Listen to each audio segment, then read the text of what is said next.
हरियाणा की सियासत में फिर एक बार चौटाला परिवार सुर्खियों में है। इनेलो और जेजेपी के बाद अब पूर्व मंत्री रणजीत सिंह चौटाला भी अपनी राजनीतिक ताकत दिखाने की तैयारी में है। उन्होंने ऐलान किया है कि 2 से 3 महीनों में हिसार में राज्य स्तर की बड़ी रैली का आयोजन करेंगे, जो उनकी शक्ति प्रदर्शन रैली होगी। भिवानी में अपने समर्थकों विजय गोठड़ा के निवास पर प्रेस वार्ता के दौरान रणजीत चौटाला ने कहा कि वो लगातार हर जिले में साथियों से बैठक कर रहे हैं ताकि रैली को सफल बनाया जा सके। हालांकि नई पार्टी बनाने की अटकलों पर उन्होंने आज विराम लगा दिया। चौटाला ने स्पष्ट कहा, कोई भी साथी नई पार्टी बनाने की सलाह नहीं देता। परिवार पहले से ही 3 हिस्सों में बटा है, इसलिए नई पार्टी बनाना ठीक नहीं होगा।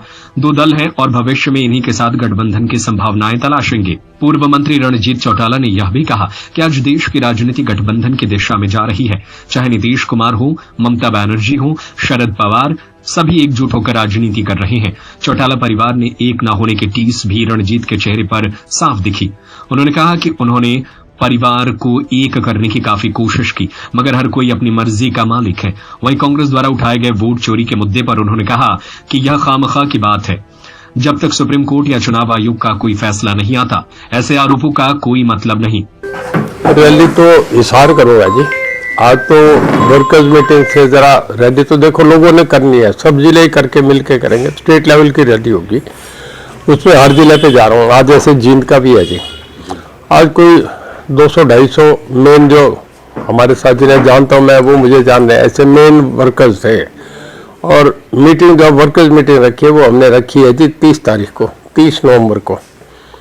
और स्थान का आज तय कर लेंगे। लोगों ने, इन्होंने अपनी एक कमेटी बना ली 11 लोगों की, वो तय करेंगे मीटिंग का स्थान कौन सा होगा। 30 को वर्कर्स मीटिंग है और रैली की डेट तो अभी अनाउंस करेंगे। और जल्दी मेरे ख्याल में 4-6 महीने में बीच में पूरा हरियाणा विजिट करके एक बड़ी रैली करूंगा जी। नहीं, मैं देखिए आपसे क्लियर करूं, नई पार्टी का कोई भी आदमी एक भी ये सजेशन नहीं देता कि पार्टी बनानी। वो कहते हैं पहले बहुत बन रही है, हम घर में 3 जगह हो रहे हैं। नई पार्टी का कोई औचित्य नहीं। 3 ऑप्शन है अलग अलग। एक तो ये है कि परिवार इकट्ठा हो, सिंसियरली इकट्ठा हो, तो बहुत बड़ा खुले मन से सबको साथ जोड़ने का सोचे चलो, तो एक पर्सन आता है जिसमें जो देवीलाल की भी इज्जत है। वो उस पर मेरे अकेले हाथ नहीं, सबके हैं। आजकल सब इंडिपेंडेंट। आजकल तो घर में अपना वोट डाल के हस्बैंड भी वाइफ को नहीं कहता तो बोले मैं डाला है तू तेरा वोट डाला। जमाना ही बदल गया जी। तो किसी की ठेकेदारी नहीं। अगर वो नहीं है तो फिर 2 गठबंधन है, किसी एक के साथ जुड़ो। आज अखिलेश यादव जैसे आदमी को, जिसके 37 MP, उसे भी गठबंधन में जाना पड़ रहा है। शरद पवार जैसा बहुत सीनियर आदमी जो प्राइम मिनिस्टर का कैंडिडेट था, मराठा सबसे बड़ा चीफ मिनिस्टर लंबे समय रहा, उसे भी गठबंधन में जाना पड़ा। ममता बनर्जी को भी गठबंधन में, नीतीश कुमार को, लालू को भी, और चंद्रबाबू नायडू को भी गठबंधन, DMK को भी गठबंधन का सारा। तो लोगों को बेवकूफ़ नहीं बनाना चाहिए। जो बात है स्पष्ट साफ करनी चाहिए। ये तय करूंगा सब वर्करों की राय से, क्या करते हैं वो फैसला उनके हाथ से। देखो इस पे एक बार सबने अपना कह दिया। मैं समझता हूँ इस सब्जेक्ट को ज़्यादा नहीं छेड़ा जाए।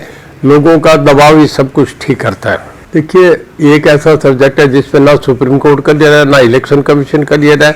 और दोनों तरफ जो भी इस पे बात करता है, लोग कहते हैं कोई और सब्जेक्ट पे बात करो, इस पे खामखा की बातें नहीं करो। मेरे ख्याल में मैं ज़्यादा इस इशू को नहीं मानता कि वो है या नहीं है। ये एक, जब तक इस पे सुप्रीम कोर्ट या इलेक्शन कमीशन कोई फैसला नहीं कर दे, ये कोई आप विवाद ना मेरे कमेंट से कुछ ठीक होगा ना आपके कहने से, तो मैं समझता हूँ ये इशू ऐसा है कि जिसपे अभी कोई पढ़ने का इशू ही नहीं है। बिखराव के चलते चौटाला परिवार राजनीतिक हाशिए पर है। ऐसे में देखना होगा कि रणजीत चौटाला की रैली कब होती है और वो राजनीतिक समीकरणों को कितना बदल पाती है। सत्य खबर, सत्य, सटीक, बेबाक।